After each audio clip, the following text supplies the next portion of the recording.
So this is my long form video about testing my GQ Electronics Geiger counter using a smoke detector.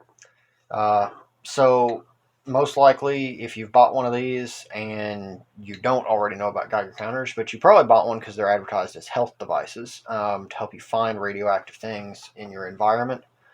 Um, and that's good, but maybe you've listened to it tick to background radiation, you've waited around different things, you're like, hey, do I got something radioactive or not? Because I don't know if it works. I mean, you don't know if it works until you expose it to a radiation source. You've probably said, hey, I don't want to buy a radioactive sample from Amazon because I bought this to try to avoid radioactive things in my house. So there is something that you should all own that is radioactive, and that's smoke detectors. And if you're wondering, hey, is this guy telling the truth? Well, real easy. Flip your smoke detector over to the back, and it says that it contains 1 microcurie of americium-241, and talks all about regulations and that kind of stuff. So, got some different smoke detectors here. This video is going to go into a little more detail than my YouTube short did about how to place your Geiger counter on the smoke detector and what to do with different things. We've got some different types of smoke detectors here to show you. We're going to look at some of the readings we get from these. So first up is you should know by now how to turn your Geiger counter on. It should work. You should know that this is the end with the Geiger tube. The end with these slots here is the Geiger tube runs down this end. That's the end that you're going to want to point at things that are radioactive. So first, you may have put it on the front of a smoke detector and kind of wiggled it around and been like, hey, it ticks faster in some places more than others. Well, yeah, it contains just a really tiny amount of americium in there, just a real little bit. So how do you tell where it's at in there? I mean, you can't open these, and that's my safety warning to you is do not open a smoke detector. Anything that contains radioactive material, these are not made to be opened. They don't have any accessible screws. Opening one, you could make a mistake while handling the radioactive material. You don't want to contaminate anything. It is real radioactive material. You don't want to contaminate anything. You don't want to drop it and a pet get a hold of it or a child get a hold of it. You don't have to. This is just plastic. Radiation penetrates this plastic. I see so many people online saying, I took the americium out of a smoke detector and tested my Geiger counter with it. Why? I mean, really, why? You wasted a smoke detector and you don't have to. It's plastic. But this is our old smoke detector. This is a real old smoke detector. It's a BRK smoke detector. And this was in my grandparents' house. This one was back when smoke detectors were not sealed. This one actually requires you to open the front to change the batteries.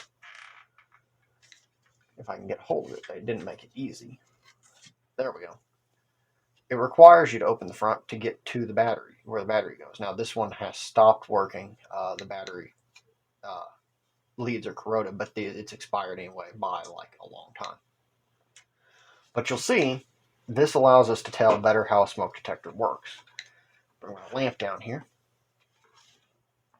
So you'll see inside here that this metal plate right here has a radiation symbol on it and it says caution, radioactive material.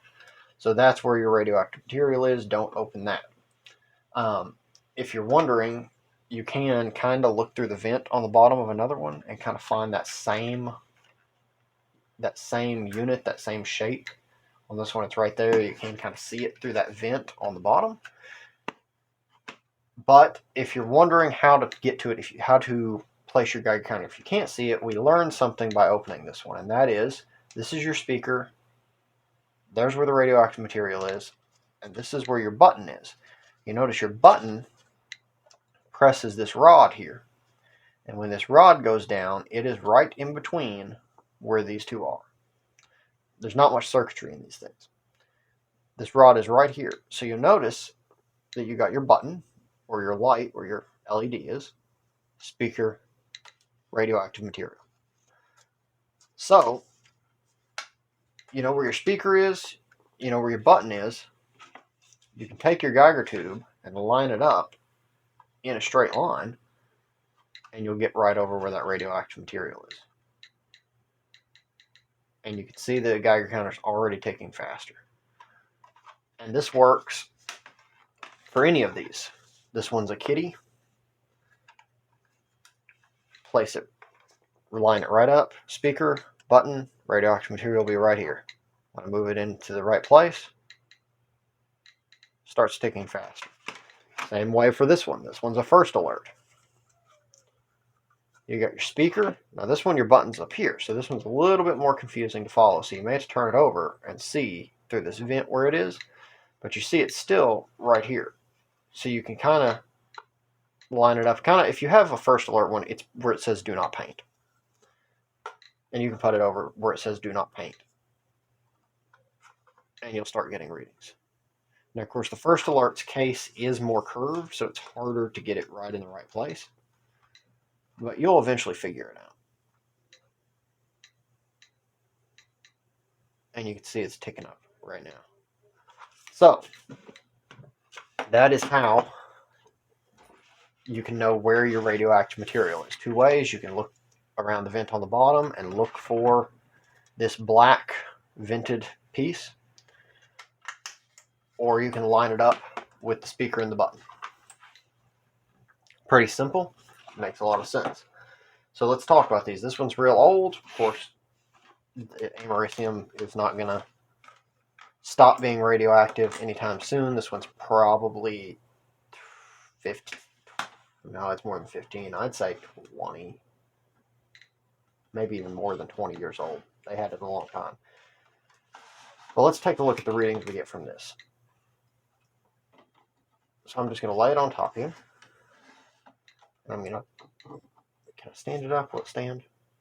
Yeah, it will stand on this one. All right. Let's take a look at it. And I'll turn that towards the camera so you can see the screen. And we'll take a look at what kind of readings we get.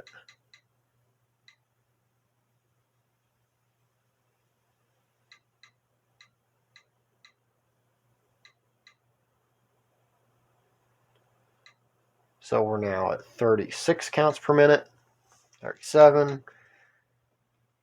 And you really want to get it as close to where the radioactive material is possible, because you've got inverse square law working against you. So it's going to be less the further away you get. And you're not working with a probed Geiger counter. You don't actually have a probe that you can put down against it. You have to get that Geiger tube as close as possible. So you see it's now up to 50, 51.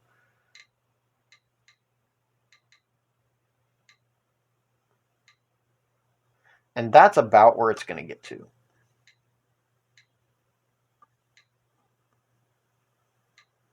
We're up to 50. Now we're up to 52, and you see how it's hovering right around 0.33 microsieverts per hour. If you pull out the card that came with your Geiger counter, and we can leave it sitting there and it will probably go a little higher. If you pull out your card, you'll notice that 5 to 50 or 0.03 to 0.33 microsieverts per hour is normal. But you notice we're almost up to 60 now. We're at 58, so we're in the medium level. So moderately radioactive. We have to get above 0.65 microsieverts per hour in order to be highly radioactive. So essentially what that means is, with this case on, your Geiger counter is only picking up a moderate level of radioactivity. Now, of course, you don't need to dismantle the case. You already know it's radioactive. You're already picking up radioactivity. It's already above normal background levels. So what you're getting is you're getting about 50 to 60 on this one. Go over to the first alert.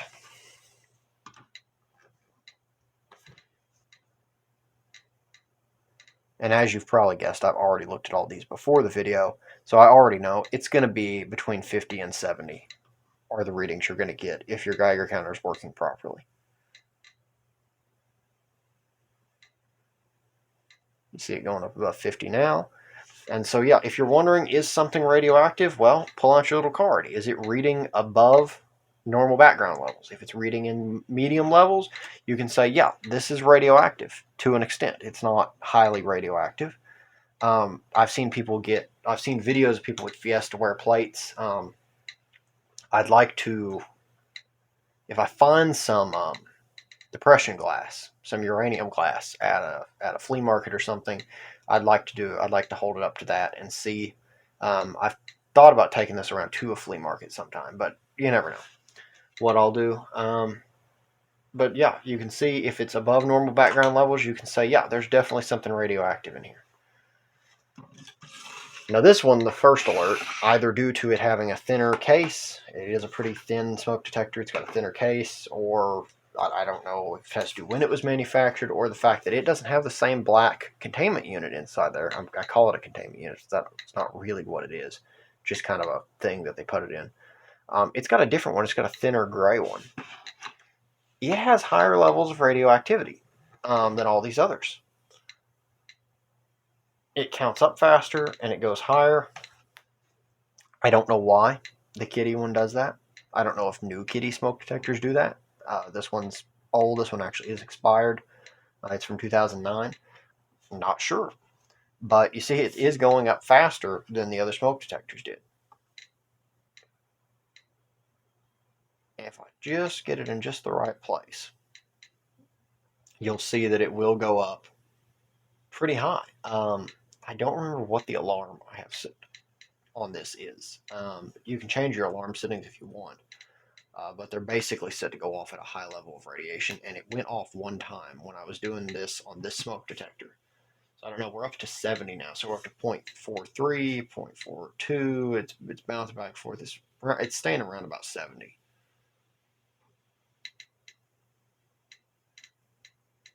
Trying to see if I can get the alarm to go off again. But it's probably not going to do it while the camera's on, because that's how things go. Anyway, those are your different types of smoke detectors. That's about the different styles there are. And that allows you to see if your Geiger counter is working properly. You'll get about between 50 and 70 on the outside of a smoke detector.